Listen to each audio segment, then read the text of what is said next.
Hey, did you know that the lake trout are known as the old souls of the freshwater world?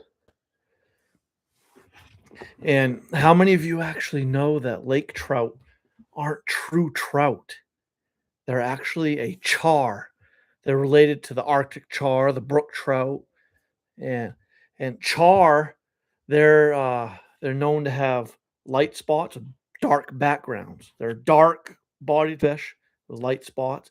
True trout are lighter in color with darker spots, darker coloration with lighter background, like your rainbow trout, brown trout, things like that. How cool is that? And did you know that the majority of the fishermen out there, especially younger than me, that catch a lake trout, or in other words, as Mainers, those from the state of Maine call lake trout togue. So, in other words, togue, a lot of the fishermen that catch them are actually younger than the lake trout or togue themselves. Lake trout can grow to really old ages. The hence why I opened this live stream by saying, did you know that lake trout are known as the old souls of the freshwater fishing world? And I'm hopeful that by the end of this live stream, will have learnt at least 10 really neat, cool, interesting facts about the biology or science of lake trout, or as the state of Maine calls them, togue. The Now in the state of Maine, you could catch a trophy lake trout anywhere between the 10 to 30 pound range, and that lake trout could be anywhere from like 20 to 30 years old. And some lake trout have been recorded to be over 50 years old. It really all depends on the fishery, like the body of water the lake trout live in. Eh, I'm going to pause just briefly here to see if my chat is turned on. Because before starting this live stream, I s- I s- put on a delay for chat. Uh, I'm wondering if it's turned on. I think it is. Okay, so lake trout, not a true trout. There's one really cool fact. They're actually a char. And some really neat characteristics of char are the one really cool characteristics of char. They're darker fish with lighter spots, lighter coloration in the foreground. And true trout, like I said, they're lighter in color with darker spotting or darker coloration in the foreground.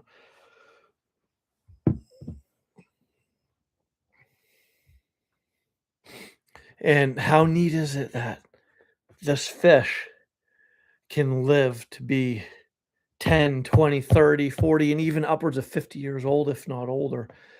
So, so if you have a lake that's extremely healthy, it's got a lot of oxygen, a lot of dissolved oxygen.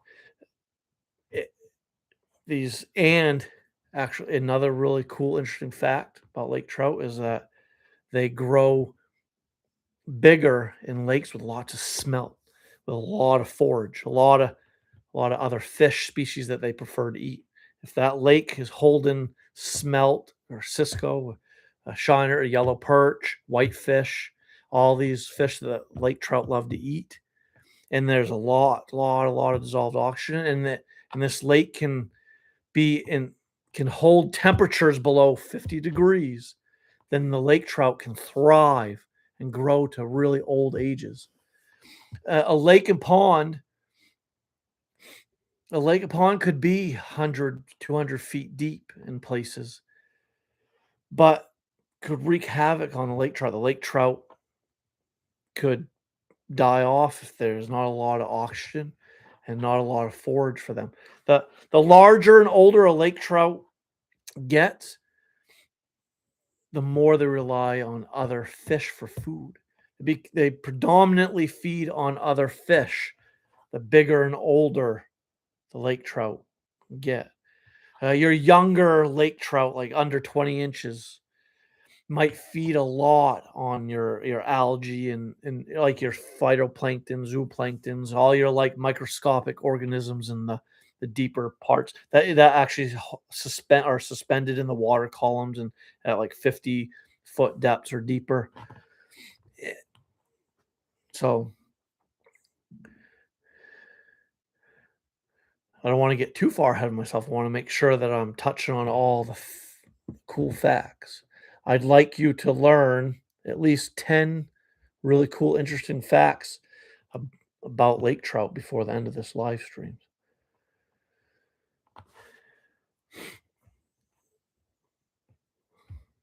Aha!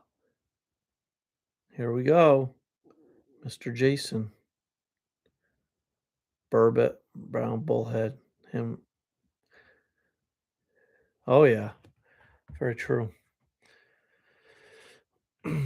So, those of you that are just joining us, Jason just started the chat by saying lake trout, also known as togue or burbot or cusk, brown bullhead, horn. Oh, wait, okay. No, I see what he's saying here, folks. A lot of fishermen like to have different names for different fish species.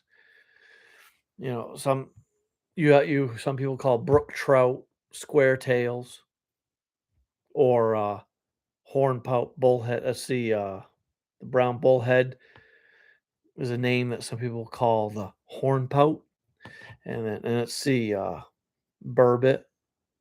So people, I didn't know this, Jason. That's actually pretty cool. 'Cause I haven't caught cusk yet, but in another couple weeks, I'm going to Moosehead Lake and hope to catch my first cusk and hopefully buckle on to some lake trout, some salmon and brook trout and so forth. But cusk are also known as burbot. I didn't know that. That's pretty cool. So back to lake trout. So what, like I was saying, a lake or pond that holds lake trout. The reason why that lake or pond is has a lake trout fishery is because it's a very clean, pristine, clean, very cold lake or pond with very deep with depths over 50 to over 100 and upwards of 200 or more feet deep. There, lake trout are a cold water species of fish. They're cold water specialists. They they require temperatures under 52, or let's just say under 50 degrees. They really prefer temps between the 40 to 50-degree range. And what's really neat about lake trout is they're adept. The biology of the trout, the fish, the makeup, the science behind the fish is that they're fully equipped and adept at living in extreme depths and in really cold waters. And that's because of their air bladders allow them to do so, to live deep. They they can acclimate themselves for those depths. And another thing too, I didn't know if you guys knew this, but this is a really cool fact about lake trout, is they store a lot of fat in their muscle among their, and that would be why if you have ever caught a lake trout yourself, or if you've seen pictures of lake trout, or for anyone who's ever caught lake trout, they may have noted that the lake trout are very oily and they're very thick, muscular, and strong feeling, very strong fish, and they're very oily. Like that's because they have a lot of fat stored in them. They store a lot of lipids or fat in their muscles. How neat is that? And that, so all those things make them a cold water and a cold water specialist and a deep water, cold water specialist. And let's touch on the spawning a little bit of lake trout. Lake trout, unbeknownst to what a lot of fishermen may think, trout spawning up rivers, streams. That when we think of trout, but let me now remember, like I mentioned in the very beginning of this live stream, everybody, did you know that lake trout aren't true trout? They're a char. Now, lake trout, also known as char, they spawn in like rocky, sandy shoals in like the shallows, lakes and ponds. They do their spawning in the lakes and ponds that they live in, and they look for like rocky, shallowy, rocky, sandy shoals of that body of water that they live in. Their spawning is in the months of September through November. September, October, November. In those 3 months, that three they spawn in the fall, and it's September to November, and they look for those rocky, sandy, shallow, rocky, sandy, shoal-like areas in the lakes that they live in, and their eggs are deposited among the rocks. And unlike other fish species, like largemouth bass or your sunfish and perch, and true trout, they don't build a nest for their eggs during their spawning period. The lake trout just scatter their eggs among the rocky shoals, and the eggs are hidden among the crevices and around the rocks. And the eggs aren't guarded by the lake trout; they're just left there. Yeah. So I mean that's pretty peculiar of the lake trout, really.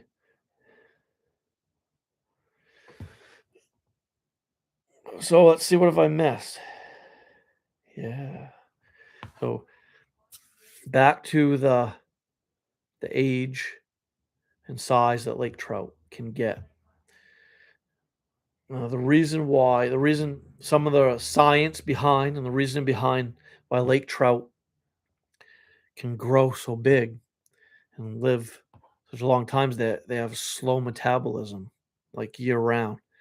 They don't, and it allows them to have a longer growing time and to live longer.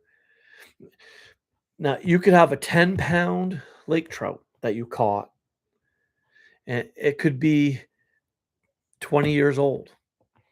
Or, and now, actually, that 10, let me back up here a little bit and think about this, about from some of the research I've done. The In certain bodies of water, some lake trout grow larger quicker than others.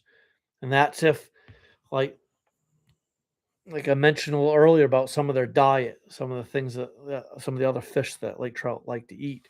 If a lake has a lot of smelt and cisco, whitefish, yellow perch, suckers, and even other lake trout for that matter. The lake trout will eat other lake trout. Lake trout will eat suckers, yellow perch, whitefish, cisco, smelt, shiners. They eat other fish. So if and specifically smelts are their favorite. They really love smelt. A lake that's got a healthy population of smelt and has lots of dissolved oxygen and can hold temperatures under 50 degrees year round, the lake trout can thrive and grow bigger quicker than in other lakes that don't have so many smelt or don't have any smelt at all. Maybe that lake that some lake trout live in only have cisco or whitefish, yellow perch. They might have other fish species, and maybe the temperatures creep a little bit above 50, 52 to 55 degrees some parts, sometimes of the year, causing the lake trout to be stressed a little bit and to maybe not grow quite as large and grow as to be as old as in some other lakes, ponds. So it really all depends on the body of water the lake trout are living in. The healthier the lake, the healthier the lake trout, and hence the quicker the lake trout can grow big, and the longevity of that lake trout. So in So you could be a 25-year-old fisherman going to a lake, catching a 20-pound lake trout that could be 20 years old. Maybe that trout grew a pound every year of its life. But on the flip side of that, you could go to another lake that has some lake trout and catch a 20-pound lake trout that could be 40 years old. And it just, but that all just it stems from whether or not that lake had preferred food, sustained temps below 50 degrees year round, and so forth. So it depends on the healthiness of the lake and pond. So there. What else? Let's see. Did I talk about in lake trout? They're extremely sensitive fish. They require a high oxygen level, very very high oxygen level. And they're not the only fish. There's a lot of other fish. Your trout in general, all your trout species, and your other char, your Arctic char, your brook trout is also related to the char. Brook trout aren't even a true trout either. Did you know that? But that's another topic for another day. Brook trout are char as well. And brook trout are just like lake trout in that they're extremely sensitive to oxygen. Brook trout require temperatures also below the 55 degrees. They prefer temps between the 40 to 55-degree range, brook trout do, and they require tons and tons of oxygen. So do lake trout. So really, in essence, in a lake that you're going to fish for lake trout, if it has a healthy population of lake trout, you could very well catch yourself a big lunker brook trout too, and maybe landlocked salmon or rainbow or brown trout or any other fish that, for that matter, that requires a healthy body of water with lots of dissolved oxygen. So let's see any chats going on here.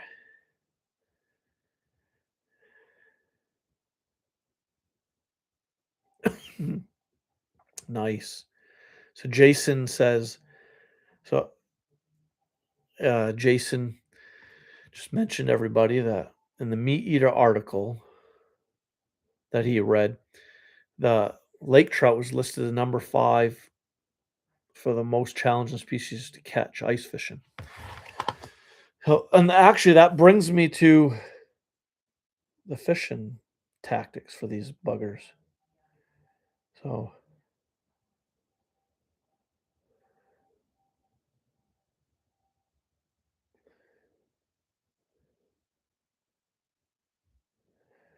yeah.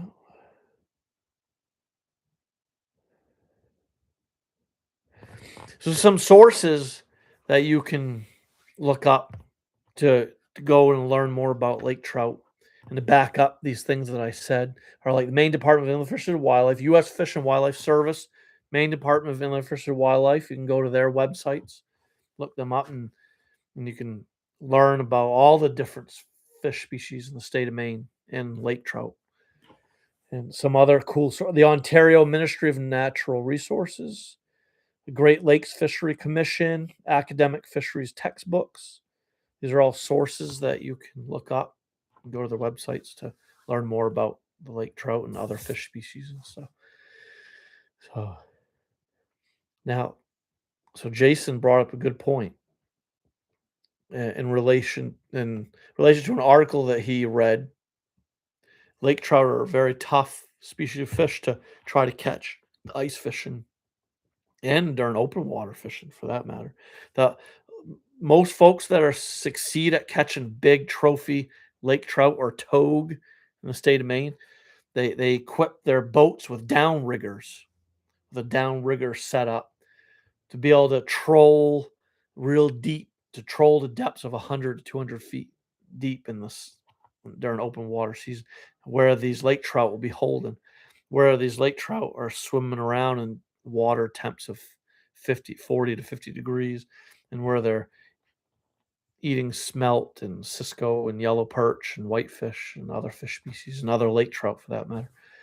And but during ice fishing season, why you can catch lake trout in depths of 60, 50, 40 feet depths is because, and for obvious reasons, in the wintertime, the water is coldest near the surface, hence the ice, hence your 1 to 2 feet of ice in the wintertime, your hard water. So the lake trout can be found using like your Garmin Striker 4 sonar, fish finder, or other ice fishing electronics like a Vexilar or a Humminbird sonar or so forth. So on. You can use your electronics to help you to help to boost your confidence, to help you with your jigging efforts at trying to catch lake trout jigging through the ice. And those electronics, they also let you know how deep the water column is. You can put your ice fishing transducer from like off of a sonar in the hole and get an instant reading of your depth. You can immediately tell if it's 40 feet deep, 50 feet deep, 200, 100 feet deep or deeper. And then obviously put it on fish finder mode or flasher mode and be able to see if there's any fish activity at those depths that the lake trout would be found at. If you're getting marks, chirping going on, and fish marks or flashing marks on your flasher of fish at 40 or 50, 60 feet depths, there's a good chance that those could be lake trout. If you're on a lake that has lake trout already, and then you can immediately start jigging in that hole in hopes to catch a lake trout. Yeah, let's see. Some other methods for ice fishing for lake trout would be using tip-ups or ice fishing traps, such as this Heritage Laker trap, ice fishing trap. Here's its flag. And the reel. There's no ice fishing line on that there, but the spool reel here would have probably 60 to 80 pound test ice fishing line on it with a 20 to 30 or 40 pound monofilament leader tied to the ice fishing line or steel, or you could could have various different types of leaders tied to the ice fishing line for lake trout. Lake trout have teeth, very sharp teeth. They could fray and fishing line very easily and break fishing line very quickly and easily. So you got to keep that in mind when setting up your fishing tackle for targeting the lake trout on lakes and ponds. Really, you could use any type of ice fishing trap tip up. This polar tip up would do just fine for lake trout, or one of these heritage traps.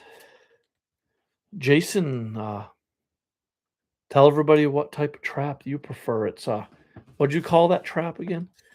Do you use leaders for laker fishing? How long? What kind? Mono, fluorocarbon? Fluorocarbon or mono is fine. A buddy of mine that I work with, Jason, he on his jigging rod setup, he has uses like a 60-pound test braided line on his spool, and then he'll do like a 10-foot, 20-foot long monofilament or monofluorocarbon leader tied to his tied to his regular fishing line.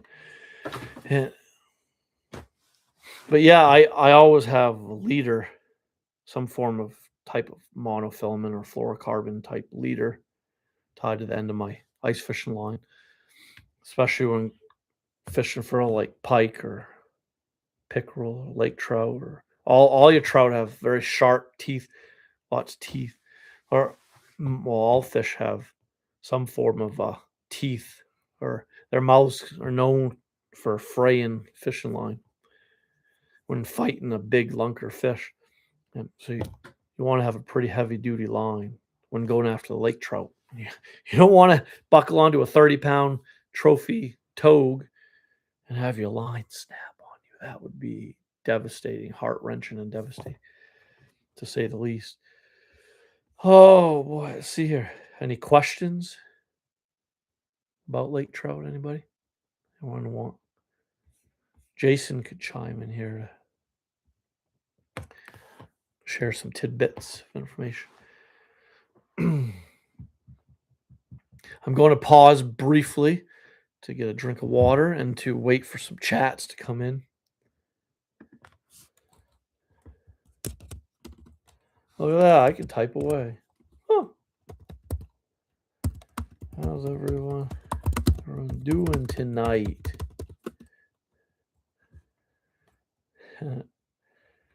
So,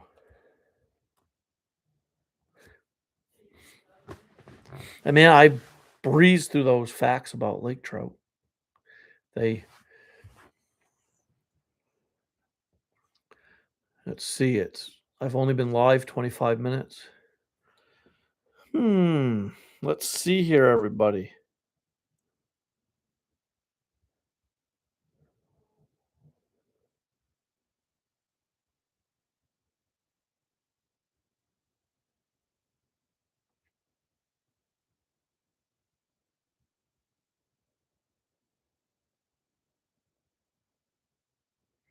Yeah, so I highly recommend uh, uh, you guys and gals go to the U.S. Fish and Wildlife Service or the Maine Inland Fish and Wildlife site or the Great Lakes Fishery Commission website for the fisheries biology textbooks and to learn about all the fish you like to target, you like to go fish for. Like you can go to any of these sites, use these sources to learn about not only lake trout, but brook trout, rainbow trout, brown trout, bass, black crappie, or any fish species for that matter.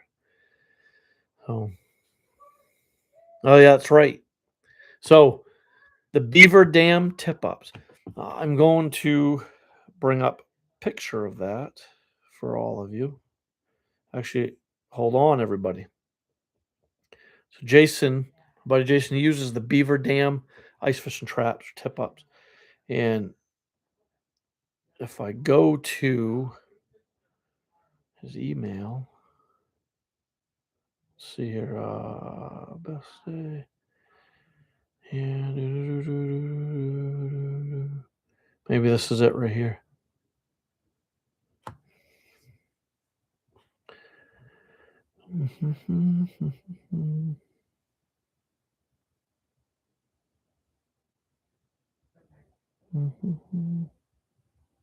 Maybe these are them. Nope. Bear with me, everybody. I'm going to show you something. No, that's not it. Maybe it's the next one down. Is this it? Nice. This must be okay. So this is here you go. Here's an example of a char. Dark body, light spots, dark body. That's an Arctic char. Jason, I guess, caught a char not that long ago. A very, very dark background, dark body with light spotting. That's well, that could have been a brook trout too, but well, a brook trout is a char. Oh, let's see here. Here they are. Is that it? Nope, that's not it. Is that it? There we go. So here's a picture of a chain pickerel with one of the beaver dam tip ups or traps that Jason uses. That's a beaver dam ice fishing trap. That's pretty neat. A little slightly different than a heritage trap or a polar tip up. So here's a polar tip up compared to a beaver dam ice fishing trap or tip up. Pretty neat, huh? Oh, let's see here. So, Jason was busy with the emailing.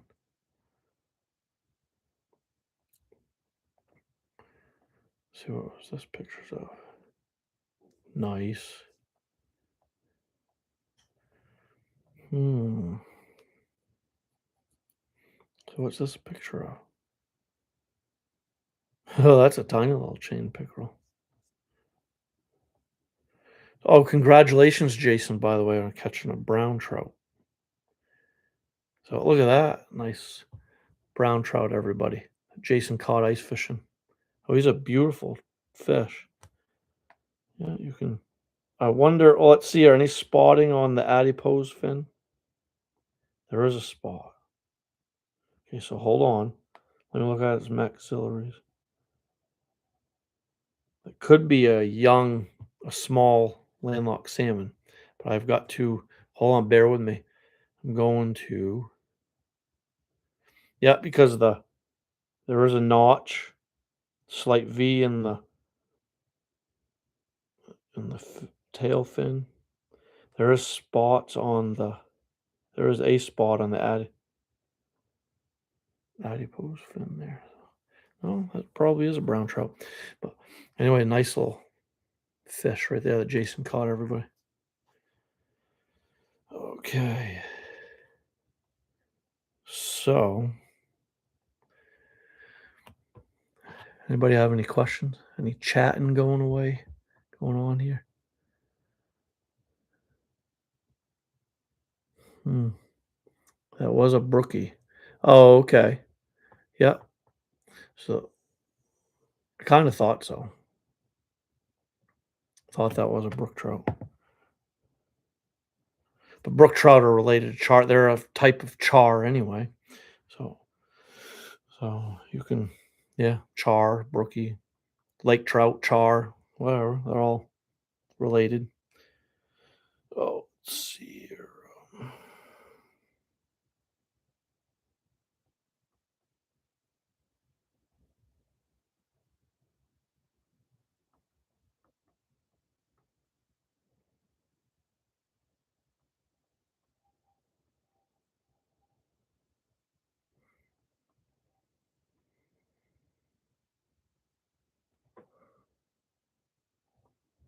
Yeah, okay. Yeah, so brown trout salmon. There we go, everybody. So let's see. Hmm.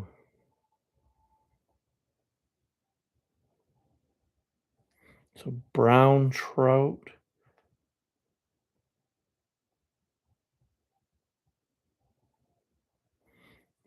Hmm. Yeah, look at this, Jason. See, brown trout are squared, have 90-degree squared off tails. Salmon have a notch in their tail, and the salmon have spotting on the adipose fin up here, and brown trout don't. So I think that was a small landlocked salmon, a male landlocked salmon in the spawning colors that you caught, by the way. Did you catch that fish shallow or deep? Another thing too, the maxillaries. Let's see. If you go here, oh, click on that again. Your maxillary. So for on salmon, the maxillaries are beyond the eye, and on brown trout, they're level with the eye. So if we go back to your picture, let's see here. Let me bring that picture back up. Should be right. Here we go. So the maxillary extends beyond the eye, Jason. Yeah, this was a salmon bud, a male salmon. And also there's the V in the tail and the spot and those distinct spotting on the adipose fin. So this and the caudal peduncle is pretty narrow.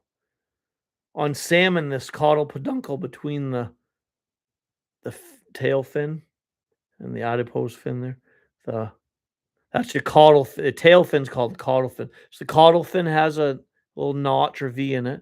The peduncle is right just between the adipose fin and the caudal fin, and it's narrow on salmon and fatter on brown trout. And also the maxillary, the lip of the fish, the maxillary on this fish extends beyond the eye, another characteristic of salmon, landlocked salmon, and it's not level. With brown trout, the maxillary is level with the back of the eye. So this was a landlocked salmon, a male landlocked salmon, and male and spawning colors. But yeah, that landlocked salmon and brown trout are extremely hard to differentiate and hard to ID perfectly if you don't really study thoroughly their characteristics. Like if you don't really, you really don't. Yeah, you've got to know about the caudal peduncle, the caudal fin, the adipose fin, the maxillaries, yeah, so forth, so on, to really tell the brown trout apart from landlocked salmon. Thank you. I was super excited. Yeah, no salmon in Round Lake, only 14-foot deep. But so no salmon in Round Lake, huh? But what's funny is this so-called brown trout has all the identification characteristics of a male landlocked salmon. So, okay, so that's peculiar. Very interesting. If I go back here, so see, the maxillary is part of the upper jaw, extends down towards the lower. So for salmon, so brown trout. Oh, hold on. Wait. Hold on. Do I have that backwards? Oh yeah, no, brown trout salmon. I had that backwards. I'm a fool. Yep, it was brown trout. The mac. Yeah, see, it's very, very easy to miss ID brown trout from salmon because these are. Can you really? There's brown trout and salmon side by side here in these pictures. You see, they look very alike. So the maxillary is on salmon is level with the eye. The maxillary extends beyond the eye on brown trout. Okay. Cool. But man, the caudal fin though threw me for a loop on that picture of your so-called brown trout, Jason.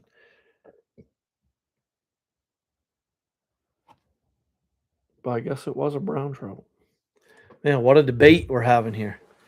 Whether or not your fish you caught in that pond was a brown trout or a landlocked salmon. But as you noted, the Round Lake doesn't have any salmon in it.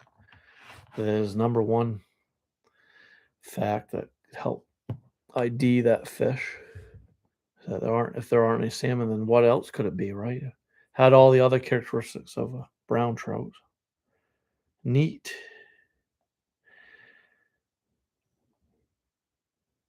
Pretty cool.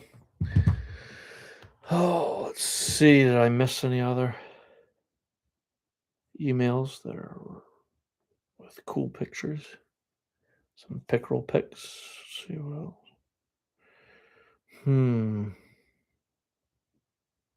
What do we got here?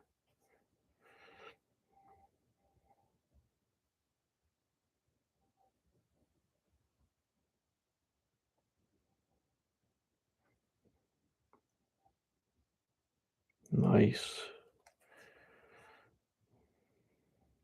Yeah.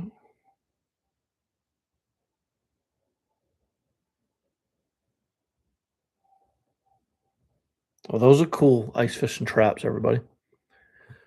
Those are neat, interesting looking tip ups. Huh. Well, it's the chatter is quiet tonight. Maybe I'll go back to Monday nights. Monday nights were doing all right. I was getting a lot of traffic going live on Monday nights at 9 p.m. I may revert back to those nights. But yeah. Anybody have any questions about lake trout fishing, how to catch lake trout? Me and my buddy Ed and his wife Louise and Louise's parents were all heading to Moosehead Lake on the 20th. Today's the 4th. The 20th, 21st, was right at the tail end of ice fishing season. But we're going up there where hopefully the lake is still buttoned up. We have some warm days and some rain coming the next couple weeks. That will melt down the snow and ice quite a bit. But I'm certain that way up there on Moosehead, the lake will be still frozen over just fine. And Ed and Louise were on Moosehead Lake a few weeks back, during, oh, my family's getting ready for bed. Yeah, during, crap, what's that? There we go, Valentine's Day weekend. Ed and Louise went to Moosehead Lake, and Ed said there was a lot of ice, like nearly, like close to 2 feet of ice on the lake. So I'm sure by the 20th of March, there'll still be plenty of solid ice up there. And we rented a shack that we're sleeping in right out on the lake. We're going to be jigging for cusk all night long. So I'll be able to finally catch my first cusk and hopefully get some lake trout.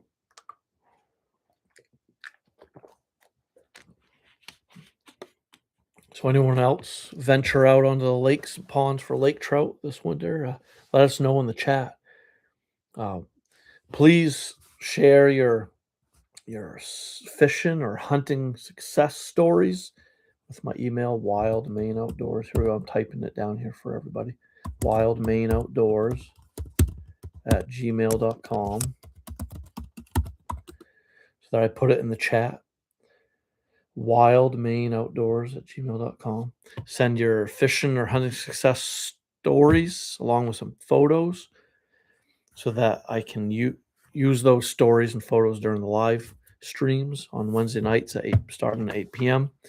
And I'll give a shout out to whoever shared those success stories. I'll share the story, show your pics, and I welcome you to join the live stream and to join the chat so that you can share more detail about that success story of yours and answer anyone's questions that they may have about how you shot that big monster buck or how you caught that monster togue or so forth, so on. Whatever the success story is that you'd like to share with me. It could have been a moose hunt, a bear hunt. It could have been a hunt for mule deer, elk, pronghorn antelope. It could have been an exotic hunt. I mean, I get all kinds of different people that join these live streams. I get people from New Zealand, from Canada. I've had some folks on my live stream from Italy and Spain, and from who knows. I've had people on here from all over the world. People from all over the world watch my Spikes and Gills YouTube videos, and Spikes and Gills YouTube videos. They watch my hunting videos, fishing videos. Some join the live stream. So yeah, you just never know who's watching. You never know who's watching out there. And as you can see from the critters you see hanging on the wall behind me, I bear hunt, I deer hunt, I hunt turkey. And these live streams eventually will be about turkey hunting tactics and biology and science around turkey and current events.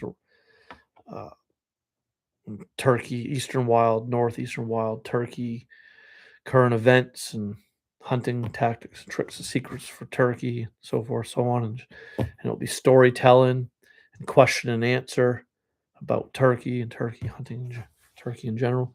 So that's coming soon in a few weeks. And my YouTube videos that I'll be uploading on my Spikes and Gills YouTube channel soon will be all about turkey hunting and turkey in general. But right now, we're on the topic of ice fishing for Lakers, for togue. All right, so let's see. Jason said there was 15 inches of ice this morning by end of day. Ice turned white and soft. May not have safe ice here near the coast much longer. Yeah, no, probably not. Oh yeah, no, the ice is. Yeah, this time of year, just like sort of like in the beginning of ice fishing season, when the ice is just starting to form. A lot of times it's full of air pockets. A lot of times you get a lake that's buttoning up, but the ice is still brittle and soft and sort of white in color, full of air pockets, and it's just soft and not safe. And that on the flip side of that, later in the ice fishing season, which is now mid March, coming up on mid March and towards the end of March, towards the end of ice fishing season here in Maine, the ice does get brittle and soft and weak as the sun gets higher and the sun stays higher in the sky longer, the days get warmer. It's eating away and softening and melting down the top of that ice, and it's evaporating it. And so, yeah, you just gotta be extra cautious and safe out there this time of year. You want to have definitely want to have those ice picks around your neck. You want to wear your ice fishing floating suit. Like my ice fishing suit that I wear will float a 300-pound man for like upwards of 20 minutes. And I weigh less than 300 pounds, so I could probably float a little longer than that if I were to fall through, break through the ice. And this ice fishing suit that I ice fish with doesn't allow a person to sink or for their head to go under. It will keep me from completely being submersed under the ice and water. It keeps me buoyant, keeps my head above the water. So it gives me time to grab my ice picks around my neck, to jab into the ice, to help pull me back up onto safe ice and to help pull. And so I can pull myself to safety ultimately. So in the event that I were to break through soft, unsafe, brittle ice. This time of year, that could happen. Obviously, your pressure ridges get very unsafe. All your little pressure cracks and pressure ridges will expand, and water will trickle up through them, and those areas will start melting quickly and expanding outward. So being on a lake and pond this time of year with a snowmobile or four-wheeler or side-by-side could be extremely dangerous. You've got to use caution right now and just, yeah, be fully aware of your surroundings when out there ice fishing right now. So yeah, good point. Point taken, Jason. Let's see, it says flock of 20 turkeys here the other day. Open water and turkey soon. Yes, sir. Open water fishing and turkey hunting very soon. I'm stoked. Very excited for that. As I'm sure all of you guys are too. So, and if you haven't noticed, Jason, my the appearance is a little grainy. My video is a little grainier than usual. I usually use my cell phone to go live in the vertical position. And if you go live vertically on a cell phone, didn't know if any of you knew this, but going live vertically on your smartphone allows the live stream to not only air live on YouTube browser platform, YouTube homepage, but also by going live vertically on a smartphone, it allows the live stream to hit the shorts feed as well. So I think why maybe I was getting a lot more people joining my live stream early, like last week and weeks prior, is because I was going live vertically and going live on my cell phone instead of on my computer. I'm using my webcam on my laptop for this live stream right now. And I'm soon going to hook up a different camera and have a mic hook up for these live streams. I'm going to get pretty high tech eventually, and hopefully look more professional and be more excitable during these live streams someday soon. Hey, I'm learning as I go with this live stream thing. I've been capturing video, B-roll, and video shots, and producing and like editing and producing YouTube videos for several years now. Just regular mainstream YouTube videos or episodes that I've been uploading on my Spikes and GILLS YouTube channel.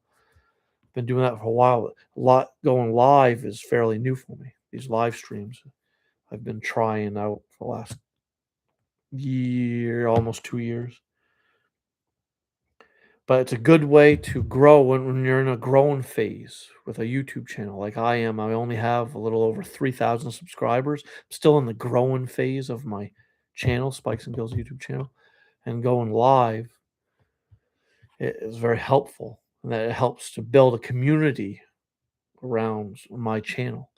I want to build a Spikes and Gills hunting and fishing community centered around my live streams, and hopefully also to draw in more participants, more people in the Spikes and Gills community to watch my YouTube videos, to comment and like and share my videos, and hopefully send me emails of their success stories, their success stories and pics to wildmaneoutdoors@gmail.com, so that I can share their stories, show their pics, and they can answer people's questions, and we can all together as a community around the Spikes and Gills live stream become better hunters and fishermen and women, so we can learn from one another and just go out there and with more confidence, with our deer hunting, more confidence with our turkey hunting, bear hunting, or what have you. So, yeah. I mean, now I'm just rambling. Been live 51 minutes. I whizzed through all the Lake Trout, togue facts and biology and stuff, and so forth, so on. And now it's just a little, just randomness now. So flock of turkey. See, I haven't seen a flock of turkey in a while, Jason. See, the last time I saw any turkey in my neck of the woods would have been, oh gosh, it was, holy crap. Actually, believe it or not, Jason, I think the last time I saw turkey was back in almost maybe late December into January-ish. The turkey were actually in my yard. We had a flock of turkey coming to our apple tree and eating what there was left for apples up in the tree late November on through, like, all through December. They were cleaning house on what there was for apples, and they were eating the buds and so forth, so on. They were picking up whatever there was remaining for food in my yard. And then they've kind of disappeared since. I haven't seen them since. I haven't seen any turkey around my neck of the woods actually recently. But I do know of some places, some locations where there are plenty of turkey to go after. So yeah, I'm hopeful that it will be a very successful spring turkey hunt for me, and hopefully you yourself. Let's see. What else?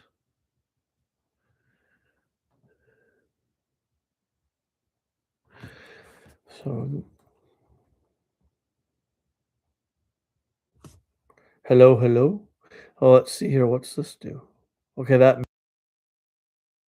muted. Nice. I can mute myself. There's even an edit. Cancel that. What else can I do when going live on my webcam right on my laptop?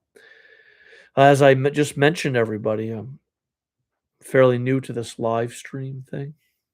I'm learning as I go with the live streams, but you definitely want to go to my Spikes and Gills YouTube channel to browse all of my hunting and fishing videos on my channel and watch those. Watch and watch and watch them and critique my ability of editing. I mean, I self-film.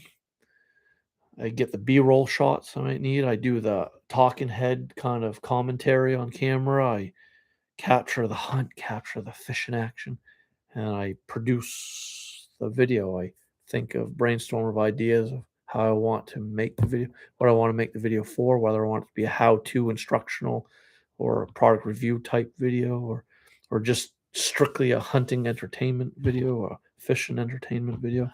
And then I go with it. I edit it, produce it, put it together, and then upload it on my Spikes and Gills YouTube channel. I've been doing that for a few years now, but the live streaming, yeah, I'm just starting to get the hang of it a little bit. I'm learning. I was going live on the phone, like I said. I actually sometimes, everybody, I like to go live from the tree stand. And I may do some of that this coming September during the black bear hunting season. I've done this in the past where I've gone live on my because I have hot internet hotspot on my iPhone, so I could turn on my hot internet hotspot and start a live stream right from my bear stand. And I've done that in the past, and why I've done that, it was in hopes that a bear came in.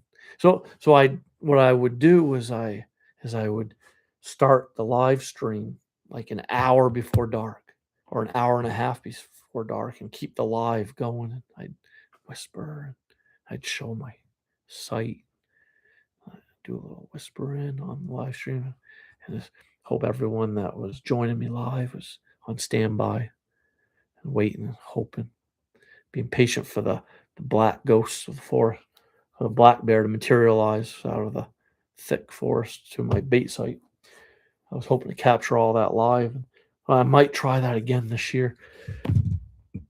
But let's see. So see what our top fan. Jason's a top fan, so we'll go. Yeah, that's cool. Cool. See what else can I do in chat so I can. There's participants. Who's participating? Just Jason. There's time stamps. There's moderation activity. Report, pop out chat.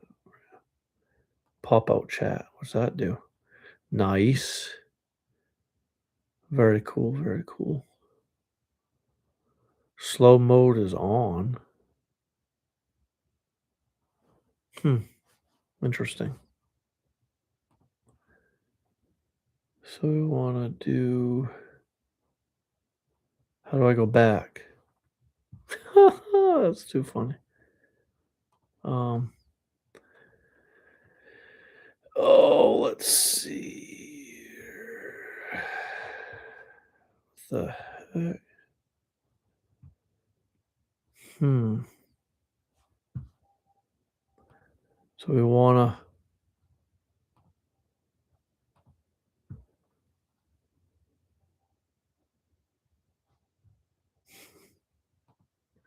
What did I just do? So we want to send feedback, reaction, timestamps from our participants. Do I just hit that? There we go. So that's how that works. Neat. So they are munching on catkins from tag alders on my frozen swamp and waiting for food plots. Yeah. So, man, I don't mean to have this be a turkey live stream, a turkey hunting and turkey talk live stream, but Jason brings up some good points here. Jason says that his turkey that he has in his neck of the woods are eating on catkins from tag alders on my frozen swamp and waiting for the food plots to open up. Wait for the snow and ice to melt so they can get to the food plots. And the bird feeders, bird seed is very, very important for the winter survival of our turkey. The Also the south-facing slope. Like, what do turkey do to make it through the winters? For starters, for one really cool fact, and I'll be talking more about this in depth in future live streams and episodes on my Spice Skills channel. The eastern wild turkey, and also like deer too. I didn't know if you guys knew this, but white-tailed deer have this ability as well. They can go 30 or more days without food. The wild turkey and deer and and other birds and animals can go an extremely long time without food. And so, like during a very bad inclement winter weather, the turkey can wait out blizzards and storms or very, very, very extremely cold temps on the roost for days, many days, and not move very much, not go very far. They can just conserve their energy and all stay huddled up close together and just for safety and stay out of the elements. So yeah, they can go a long time without food, and also the turkey And like other birds and animals right now in the wintertime, when there's a lot of snow, if you have a foot or more or 2 feet or more of snow in your neck of the woods, wherever it is you hunt or live, that matter, it, I don't know if you've noticed this, but it's kind of common knowledge and common sense, and most people know this, that around tree trunks or under any tree canopy for that matter, the snow depth is less. You might only have a few inches of snow versus the 2, 3 feet of snow out in the wide open areas or away from those tree trunks or those tree canopies. So, and then also those areas that have less snow are going to melt right to the ground much quicker, faster. And then obviously your facing south facing hillsides, slopes, or anything south facing where the sun can reach the forest floor and beat down on that area, um, like over 90% of the day, all winter long, is it's going to keep that area melted down and warmer and allow exposed grass, like allow ferns and grasses and other vegetation and like herbaceous type vegetation to be exposed and any young saplings with buds on them to be exposed and henceforth a lot providing food, winter food for turkey and deer and other critters for that matter. So, and the turkey they can fly up into the trees and eat buds off of like catkins or alders and maples and so. And actually, this brings me to another really cool, interesting fact about birds like the turkey, the ruffed grouse or partridge, as some people call them. The ruffed grouse, they do very well here in Maine because uh, why that is they can get year round food from uh, birch. Your birch stands, birch, apple trees, acorn, oaks. That all those species provide year round food for turkey and grouse, and deer, so forth. So on. The your grouse and turkey can survive off eating the buds off of the apple trees, off of the birch, and off of oaks. Obviously, acorns that dropped this year. Any remaining acorns buried under the snow, making it through the winter, provide winter feed. The turkey and deer can dig down through a foot or more snow to get to acorns that are still present on the hillsides and in the oak ridges and so forth, so on. So there's all kinds of different species of trees and herbaceous vegetation, like your broad-leaved herbaceous vegetation that provide year-round food for these critters to help them survive the harsh winter months. So, yeah, birches and aspens. That's right, Jason. Like all of them. Yeah, I mean, there's so really so like right now, I haven't been seeing any turkey, but if I wanted to find some turkey to do some preseason scouting, kind of see how the flock's turkey fared the winter, see how they made it through the winter. I would think of all those areas that have oak ridges, oaks, all those areas with aspen and birch stands and just places like that. You'd have to just, and I would go to my hunting areas and head for the south facing hillsides and slopes and ridges and areas where I would expect the snow to be melted away and expect there to be bare ground right now.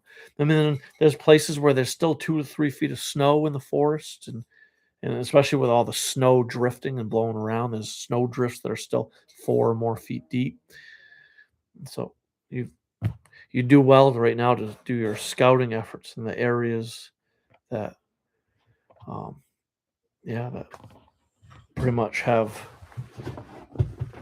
are melted down, so forth. So your deer, when the snow gets pretty deep, when we have like 3 or more feet of snow for a long period of time, for over a month, the deer are notorious for yarding up and up underneath pine stands, or like really thick tree canopy type stand, like your white pine stands, your yeah, things like that. And that's because the snow isn't very deep under there. They can get around, move around real well. And I mean, I've seen deer eating the tips off of white pine, off of obviously my word, the hemlock. There we go, hemlock and pine stands that provide great winter cover for the critters to get up underneath. There are those canopies to get out of the winds and the rains and snows in the wintertime. And they can travel, move around much easier under those stands. And that those thick pine and hemlock and type, or really thick birch and alder and aspen stands, or any real thick tree stand, thicket can provide a microclimate. It could be much warmer in those type of areas in the forest, not allowing the snow to be as deep, or to and the snow may melt quicker in those areas, allowing the critters to get around, move around. It's easier to find food and browse so they can survive the harsh winters. So let's see. Deer love white cedar. Swamp. Yeah, the white cedar. Yes, I remember growing up when I was a kid, a teenager, growing up in southern Maine. I was constantly venturing out into the York County Fishing Rod and Gun Club property and going to the ridge. And in the wintertime, I'd take my cross country skis and cross country ski the trails out to this ridge on the York County Fish and Game Club property. And I would, I'd be able to watch the deer yards. The deer trails were just beat to a pulp. And this ridge was south facing. The sun would always beat down on those points and these ridges in this area and keeping the snow melted along this ridge. And the deer were able to pick up any remaining acorns, and they were able to do some budding and eat any broadleaf herbaceous vegetation that was still kind of green and palatable and nutritious for them. And they were able to browse and find food there, and they'd bed there in the sun. And I do recall this area that I'm mentioning had a lot of white cedar that Jason just brought up. The deer were eating they were eating this white cedar. They were demolishing it. The white cedar was everywhere in this area. So yeah, good point taken, Jason. Thanks for sharing that. See, any other cool things that anybody wants to share? Any questions? I should probably call it quits. This live stream has been an hour plus, hour 8 minutes. So hopefully, all of you that have watched this live stream from the beginning, hopefully you've learned some really cool facts about the lake trout, and to help you more appreciate that species of fish. And so the next live stream will be next Wednesday night at 8 p.m. My live streams are Wednesday nights at 8 p.m. for now on, until further notice. I'll hopefully remember to put a post up on my YouTube channel. You can go to the YouTube app on your phone and if you have a YouTube channel, you can hit the plus sign. Here there's an option to upload a video, a short, or go live, or a post. I can post on YouTube as if I was posting on Facebook or Twitter or Instagram. I can post pics and type whatever I want to type and post it on the YouTube channel. So I'll try to remember to post what the live stream will be about next Wednesday night. I haven't thought of that yet, but I'll come up with a good idea. I don't like to just do these live streams on whim. I don't like to upload YouTube videos on my channel randomly. They're well thought out and planned videos, and they're thought out and planned live streams. I always have a topic that I want to discuss, talk about, share with you. And I hope that all of you will join the chat group and join the conversation to ask questions so that me or anyone else for that matter, like Jason, could answer your questions, and we can all just join the conversation together and have a grand old time and learn from one another. That's what my live streams is all about. So the Spikes and Gills live streams every Wednesday nights at 8 p.m. Everybody, mark your calendar. And before I go, I definitely want to share my email one more time because I want you guys to share your success stories on my email so I can give a shout out. So wildmainoutdoors@gmail.com. Send your fishing or hunting success stories and pics to the email, and I'll share your story and show your pics during my live stream to help carry out the conversation and the chat. And so, yeah, so we can build a really awesome fishing and hunting community centered around my live streams. So thank you everybody for joining.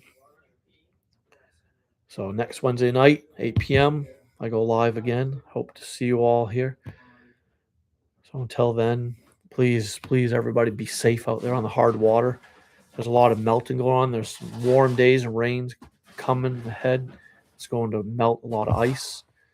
What once was 15 or 18 inches of ice might only be 10 or less in another couple of weeks, and it could be soft and brittle in places. So we just need to use caution, lots of caution, and be safe out there.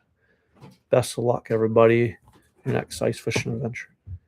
Hey, Jason, have a good night, buddy. Thanks for joining. Thanks for sharing. All right, everybody. Have a good night. See you all next time.